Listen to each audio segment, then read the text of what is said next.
Okay. Just getting ready.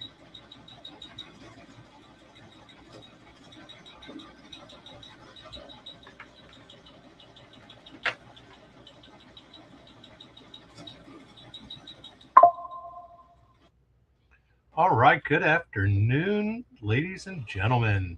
Welcome to Panikin Rehab Podcast, and this is our afternoon news stories. All right. So let's get down to some domestic news. Turn off all of our phones and everything. Huh. All right. Well, it was kind of a short program this morning. We didn't have James, but hopefully everything's fine with him. I'm sure it is. He's been looking really good. But today we've got just the news. And this is our afternoon update. Our normal Panic and Rehab morning program starts at 8 a.m., usually ends within an hour.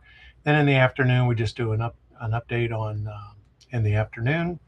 And then tonight, 8 o'clock, we've got Killer Carl radio. And that's every at 8 o'clock on Tuesdays, on Wednesdays, Thursdays, and then Killer Carl Radio on Saturday morning at 8 a.m. on John Frederick's Media Network. So it's a lot of fun. Good people. He always has good guests on, and he's the one who got us all started. So I'm T. Skillett, and this is the afternoon news. All right, the Postal Service Union launches an ad campaign promoting mail voting as Trump assails the method. Of course, President Trump doesn't like voting by mail. It should only be during extreme emergencies, like you got to go out of town and you're not going to be able to vote. So they've taken voting by mail as this new way of doing it. In fact, California sends a ballot to every single voter. New York sends a ballot to every single registered voter. Well, whether you want it or not. Okay, so in Florida, you have to apply to vote to get a mail-in ballot, and it's not automatic every time you vote. You have to request it. So they want to tighten that up a little bit. But the Postal Service said the major United States Postal Service Union is launching a national TV ad campaign promoting voting by mail, stepping into the political charge debate as skepticism about mail-in ballots have raised by President Trump and others, including me. The 30-second message features a variety of voters, among them busy farmers. Okay, what the farmer? Well, his work is in his field, so he's local. A flight attendant explaining why they cast their ballots by mail. What they're going to have a peanut emergency, and the farmer's got to go out there and instead of voting in person. I don't know. Sponsored by the 200,000 member American Postal Workers Union. The advertising campaign announced Tuesday will begin airing this week in Ohio, where Union Army soldiers during the Civil War cast the first mail-in ballots in 1864. It will then be moved to other states. Oh, well, it's gone to other states. The ad ends with a message, vote by mail, keep it, protect it, expand it. It comes 2 weeks after Trump signed an executive order that seeks to create a nationwide list of verified eligible voters and subsequently bar postal workers from sending absentee ballots to those who are not in each state's approved list. Oh, wait a second. You mean that he's got to do an executive order to keep postal workers from sending ballots to people? You mean like they're just going to take it upon themselves to send out ballots? I mean, where's the overview of that? The order was met swiftly by lawsuits and opposition from postal workers. The National Rural Letter Carriers Association said USPS is not equipped or authorized to decide who is and who's not entitled to vote, and pushing it into such role, risking politicizing one of the nation's most trusted public institutions. Yeah, the United States Postal Service is the most trusted public institution. Great. Yeah, I'm sure we all believe that. Jonathan Smith, president of American Postal Workers, said his union's TV ad was to produce before Trump's executive order was issued, not in response to it. Yeah, we believe you, Jonathan. You bet, buddy. Yeah, keep it up. All right. Smith said ballots seeking to require their return by election day, even though more than a dozen states allow a grace period. Okay, so Okay, so for the convenience of for the convenience of voting, this person says, "Oh, I've got an emergency. I've got to go out of town. I need a ballot. I need a ballot by mail so I can vote because I'm not going to be able to vote in my precinct on election day or during the early election period. Or like in Virginia, I think they have 45 days of early election days, right? So you don't have time within 45 days. You don't have time within, to vote on voting day. So you got to mail it in. All right. And so some states allow a grace period that's after the election. How does that even make sense? I mean, what if you had two candidates and each had 100 ballots and the election's over? And so what do they have, a grace period of a week or two or 10 days? I think California and North Carolina went months after the election date because they were still counting in ballots that were coming in from overseas. Overseas? Okay, all right. I think we've taken this convenience thing of mail-in ballots a little bit too far. All right, so Trump's latest executive order is already facing lawsuits by various groups, including Democrats in Washington. Yeah, no kidding, who argued that the Constitution empowers states and Congress, not the president, to set election rules. Right. Trump, who recently, as last month, voted by mail, has publicly bashed mail voting. Well, let's see. He's in Washington, D.C. His home's in West Palm, Florida. Yeah, I would think he would vote by mail. I mean, he's the president, right? So when Trump is stated to target the method, levies baseless claims on mass fraud. Okay, well, okay, mass fraud. All right. We heard rumors of ballots being delivered to vacant lots. We've heard rumors of ballots being delivered to post office boxes. How many people live in a post office box?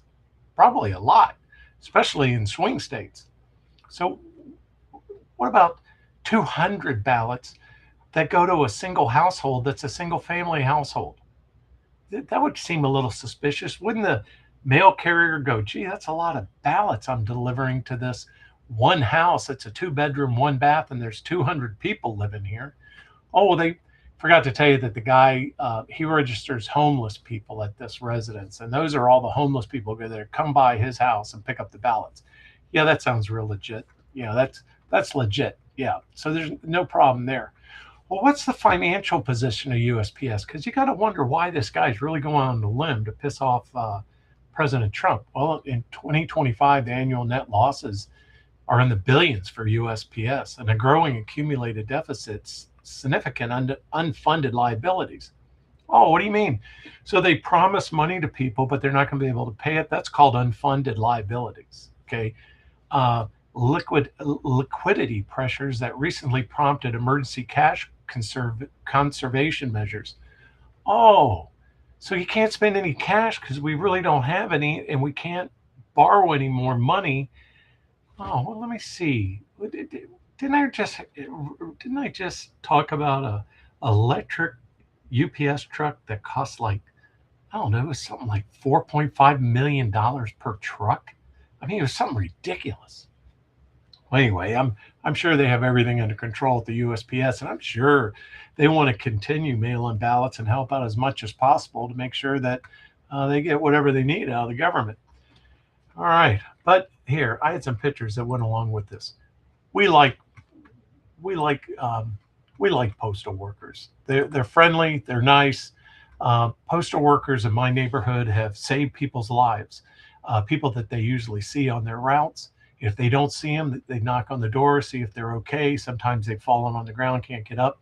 So we like our postal workers. They're fantastic. And this doesn't have anything to do with the postal workers themselves. We like our postal service, and we appreciate their hard work. Absolutely. And so keep working. We appreciate it, and thank you for your service. We really do. We just don't like the bit about uh, mail-in ballots and putting the pressure on you, because when you get accused of delivering 200 ballots to a single-family home with 200 different names on every ballot, but the same address, we know that that's tough.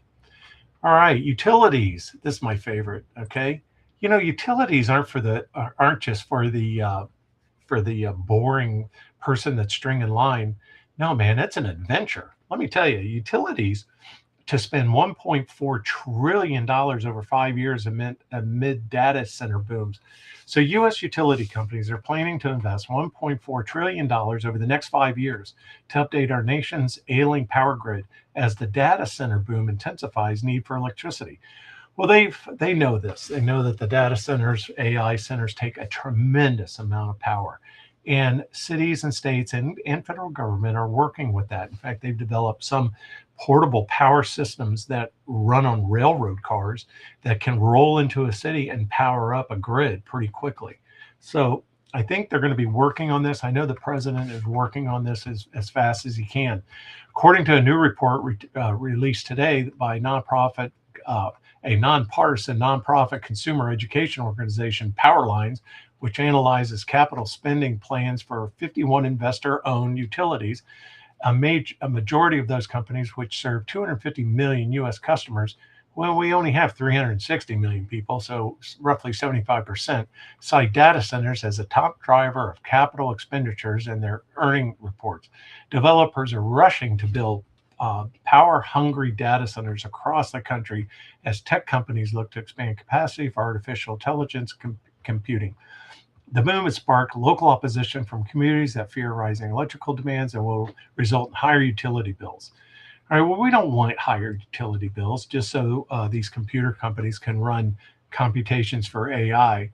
All right, we want, if the trend continues, nonprofit predicts residential customers could end up footing the bill for nearly half of the planned utility capitals spendings from the 51 investor-owned utilities, or around 0.7 trillion. So let's see, 0.7 is 700. That's like roughly 3/4 of a trillion. So we're going to be on the hook for 3/4 of a trillion dollars. Well, we're already on the hook for $40 trillion of our debt. So just throw on another 3/4 trillion. No problem. While the threat looms, large rate increases are not inevitable. According to Powerlines, the nonprofit said it will be up to the state regulators to conduct effective oversight of utilities. Well, don't you worry. Those state regulators have you in mind. They're going to protect you and those senior citizens on fixed incomes. Don't you worry about a thing. The utilities spending plans to ensure that cost burdens don't fall too heavily on consumers. Data centers can also play a role. New electricity consumers such as data centers can actually apply downward pressure on rates by providing utilities more sources of revenue while spreading fixed costs over a larger customer base. Well, I still want to look at my photos that I have for fun jobs in the electric company. Let me tell you, you haven't lived till you ride on a helicopter and start having to update power grids with new connections, new things that you got to put on the wire to keep them from losing power during high heat or during freeze and ice storms. That is awesome. So that's what I'm talking about. I'm talking about that being a utility worker isn't just a job; it's an adventure. So give it a try. I mean, if you want some action in your life and you don't want to go in the military, work for the utility company. That is awesome. All right. Now, the FAA is recruiting gamers. What? The FAA is recruiting gamers to fix Americans' air traffic controller crisis and offering $150,000 to do it. Hey, are you a gamer? Do you like playing games? All right, because right now, all of our traffic controllers, they know how to play Pac-Man, and they're pretty good at it too. But that's old technology. What they're looking for now is people that can play John Madden football and soccer and whatever other of the 5 hottest streaming games to play today, right? So grandma, put a for rent sign on your basement because little Timmy is going to move out and get a real job and start getting paid by the air traffic controllers for $155,000. An online gaming platform beloved by Generation G, Generation Alpha, and cites 151.5 million daily active users can manage and direct perplexed air traffic through air traffic control simulators. This is a coincidence. What isn't is that the federal government is recruiting this very graphic um, to monitor airspace in real life as it seeks to plug in a decade-long shortage in key airport staffing. So, U.S. Transportation Department and Federal Aviation (FAA), those are the people that control the planes. You know, you get on an airplane to go from let's say Miami up to Detroit. You're being controlled by the U.S. Department of and Federal Aviation Administration. So transportation and FAA are controlling your flight. And they've launched a campaign to enlist young people who are used to be gamers. So let's see, where's a gamer? Oh, there he is. There's little Timmy. Yeah, get out of your grandma's basement, take off those headphones. Well, leave the headphones on because you're going from those screens to controlling the airplane that I'm on, going to Detroit today. So there you go. They're trying to enlist young people to become air traffic controllers as the aviation sector faces a shortage of skilled employees. Remember the Pac-Man? All right, so those guys all know how to play Pac-Man. They don't want to play these new games. So the YouTuber ad from the Transportation Department, published on Friday, set to electronic music and featuring clips from games like Fortnite, announces the FAA hiring window for air traffic controllers opening April 17th. So, hey, little Timmy, get out of the basement, go get a job at the air controllers. All right. And the role will pay you $155,000 after 3 years of work. So after 3 years of work and training, make sure that you're going to get me safely from Miami to Detroit. They're going to pay you $150,000. To reach the next generation air traffic controllers, we need to adapt. Transportation Secretary Sean Duffy said in a statement, this campaign innovation, communication style, and focus on gaming taps into a growing demographics of young adults who have many of the hard skills it takes to be a successful controller. So don't you worry. All right. All right. On to international news. International news. Let's see. Well, remember that.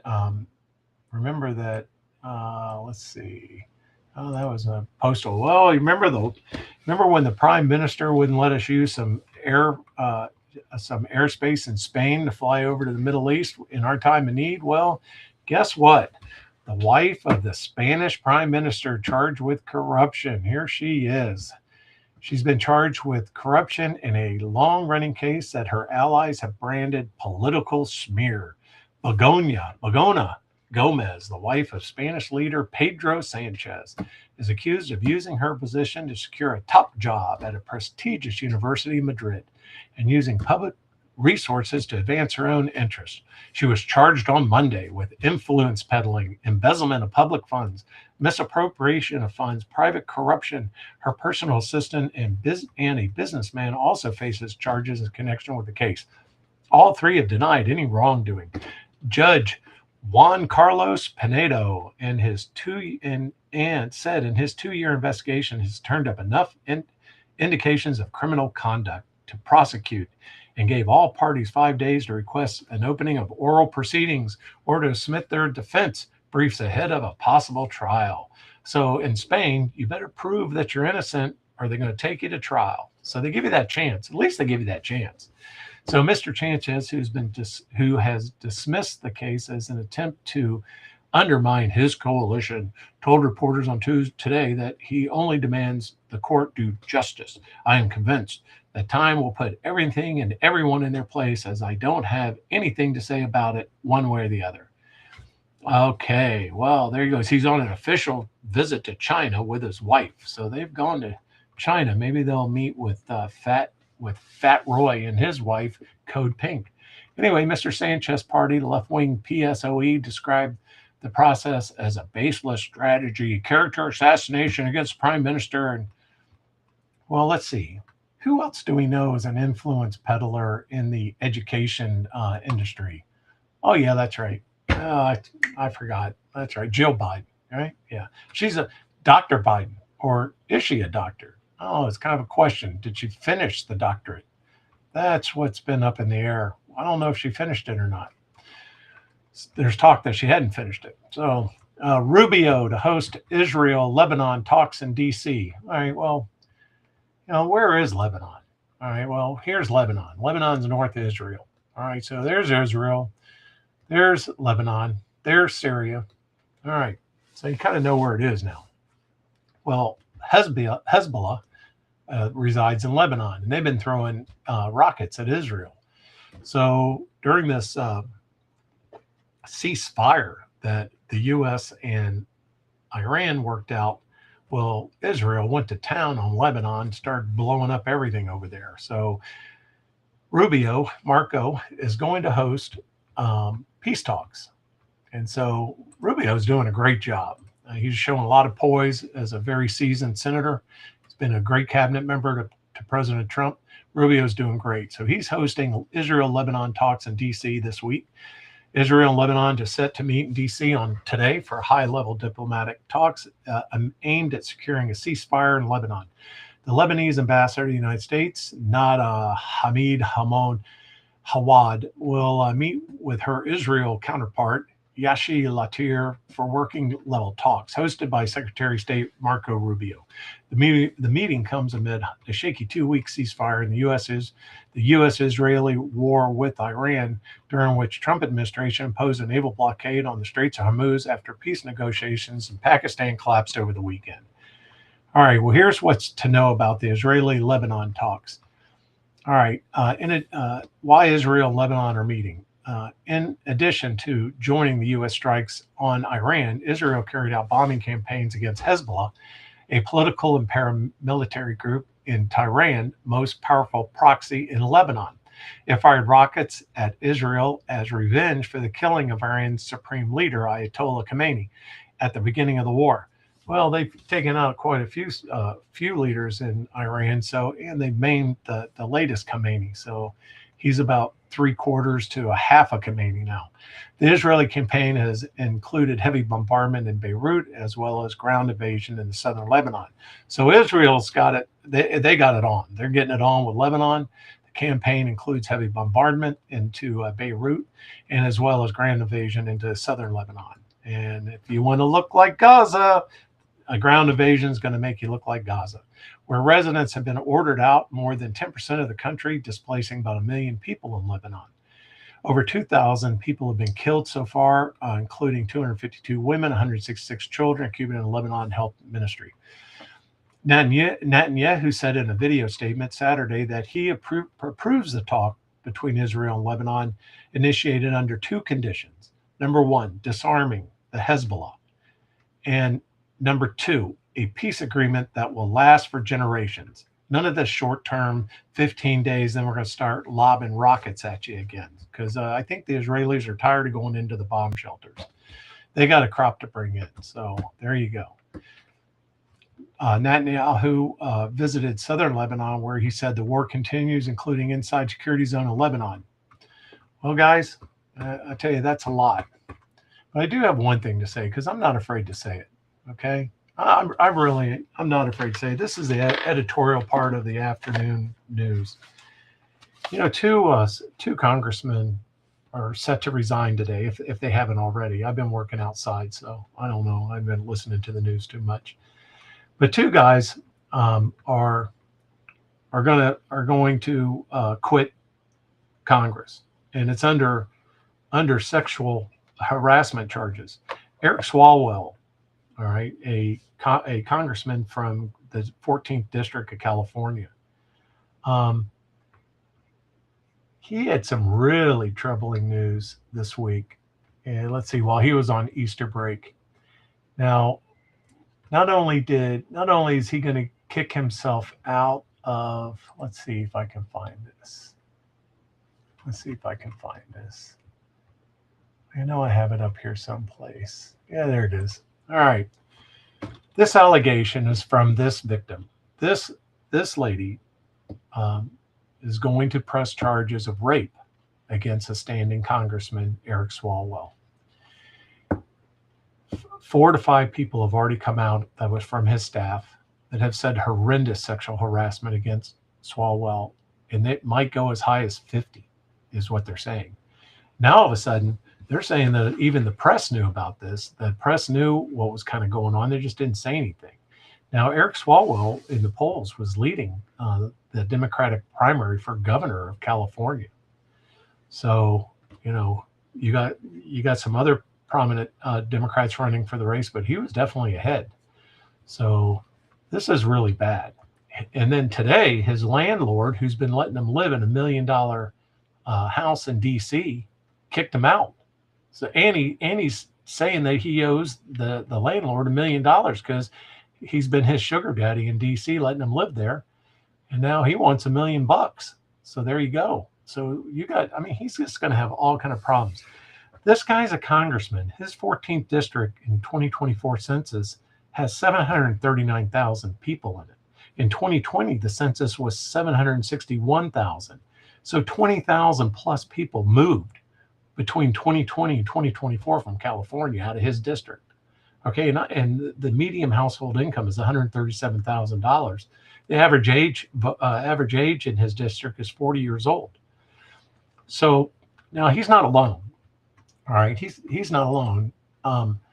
This congressman, Tony Gonzalez, who's a Republican in the 23rd of Texas, he's quitting Congress today too because of a sexual harassment charge. He represents 806,000 people and has the largest size-wise district in Texas that borders Mexico. The median household income is 82,000.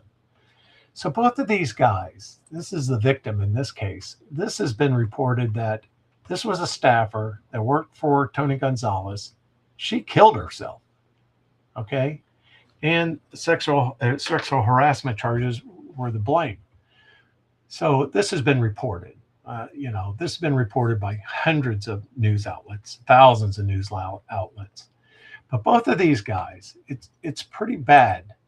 It's pretty bad that both of these congressmen who represent large districts, hundreds of thousands of people, they're supposed to be above this. They're supposed to not sit there and prey on their staff. In some cases, there's been allegations of being roofied, their staff being roofied by these congressmen. All right, that's not only against the law. That's just again. I'm going to say it. I don't have a problem bringing it up. That's horrible. Okay, that's a horrible human being. You're supposed to represent your district. You're supposed to make their lives better because they're busy working, they're busy paying their taxes, and they need somebody to represent them. But this whole Congress, you guys are all feeling like you're royalty, like you've got to represent the whole world, like illegal aliens are more important than tax-paying Americans. And then you have these two guys over Easter that have these horrendous charges against them, and they're being made to leave Congress. They're going to boot them out. All right, it's just something that I think maybe Congress needs to just kind of take a couple of days off, think about what they're really supposed to be doing in office when they represent hundreds of thousands of their constituents, because you can be replaced. You should be replaced immediately because you're not doing your job. You definitely didn't follow protocol. And I'm sure when you first started your job as a congressman, they kind of brought up this of, sexual harassment and how to treat your staffs because you're not supposed to roofie them and you're not supposed to rape them. And you're not supposed to have them where they'll commit suicide. So something's just basically wrong. I mean, I'm not afraid to say it. And I'm T. Skillet. I'm saying it. There's something basically wrong. There's something wrong here. And there's some slush fund that nobody wants to let out. They don't want to report the names of who's taken part and who has taken part of this slush fund to cover up sexual harassment or whatever the slush fund is for our representatives. Even my own congressman, Daniel Webster, he said in a phone interview, a town hall phone that he does, a person asked him a question, says, Congressman Webster, will you release the names associated with this slush fund for sexual harassment? He said, no, because it's not fair. Some people are innocent in that list. Well, I say release it. Daniel. And I tell you why. Let them prove their innocence. Like this lady in Spain, she's got to prove her innocence before they take her to trial. Okay? So what this, if these people have, if these are false allegations, it's easily to prove. People are pretty. I believe in people. I can smell something when something's not right, and most people can. But you never know if it's all kept secret. If it's kept behind the curtain. All right, that's what people are tired of. They're tired of it.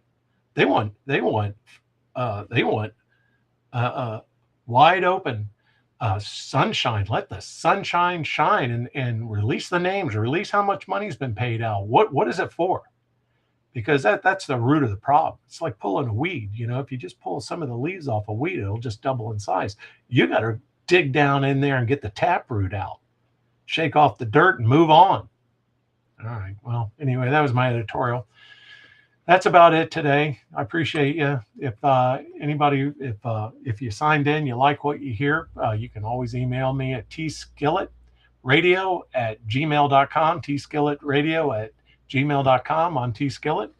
And we'll see you in the morning. Tune in to us at 8 o'clock and have James with Empty Pockets Podcast. He's a riot, and he just wrote a song for the show. That's excellent. So we don't get in any trouble. And we hope you're well, Tyler. If you're out there driving a truck, I hope you're doing great. Look forward to hearing from you soon. And Killer Carl, we're going to be on tonight at 8 o'clock. Look forward to there. All right. Have a good day.